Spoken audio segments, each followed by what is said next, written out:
ভারতের ক্রিকেট ইতিহাসে আরও একটি গৌরবময় অধ্যায় যোগ হলো। টি-20 বিশ্বকাপ জয় করে দেশের মুখ উজ্জ্বল করল ভারতের মেয়েরা। সেই বিশ্বজয়ী দলকে সম্বর্ধনা দিলেন প্রধানমন্ত্রী নরেন্দ্র মোদী। আজকের ভিডিওতে বিস্তারিত জানাবো, তাই ভিডিওটি শেষ পর্যন্ত দেখুন। কয়েকদিন আগে কলম্বোর মাটিতে ইতিহাস গড়েছেন ভারতের মহিলা ক্রিকেট দল। প্রথমবারের মতো আয়োজন করা হয়েছিল টি-20 ওমেন ওয়ার্ল্ড কাপ। সেখানে ভারতের মহিলা টিম জয়লাভ করেন। নেপালের বিরুদ্ধে ফাইনালে দুর্দান্ত পারফরম্যান্স করেন। ব্যাট, বল, ফিল্ডিং সর্বক্ষেত্রে আধিপত্য ছিল ভারতীয় ক্রিকেটারদের। 7 উইকেটে বড় জয় তুলে নেয় ভারত। দৃষ্টিহীনতা জয় করে বিজয়ের পথ। সত্যি এক অনন্য সাফল্য। এই ঐতিহাসিক মুহূর্তকে সম্মান জানাতে প্রধানমন্ত্রী নরেন্দ্র মোদী ক্রিকেটারদের দিল্লির বাসভবনে আমন্ত্রণ জানায়। ভারতীয় দলের সদস্যরা বৃহস্পতিবার দুপুরে সেখানে উপস্থিত ছিলেন। খুবই আন্তরিক ঘরোয়া পরিবেশে ক্রিকেটারদের স্বাগত জানায় প্রধানমন্ত্রী। দলের পক্ষ থেকে সকল ক্রিকেটারদের স্বাক্ষর করা একটি ব্যাট উপহার দেওয়া হয় প্রধানমন্ত্রী নরেন্দ্র মোদীকে। আর প্রধানমন্ত্রী নরেন্দ্র মোদী ক্রিকেটারদের হাতে তুলে দেন একটি স্বাক্ষর করা বল। তারপর ঘটে আরেকটি আবেগপূর্ণ মুহূর্ত।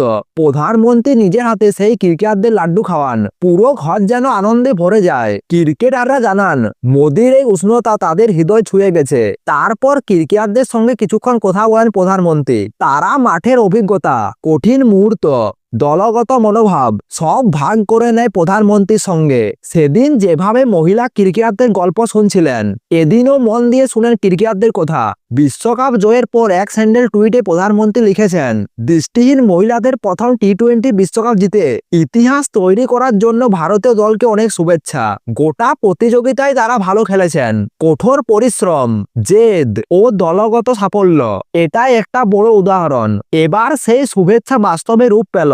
নিজের হাতে প্রধানমন্ত্রী সম্বর্ধনা দিলেন।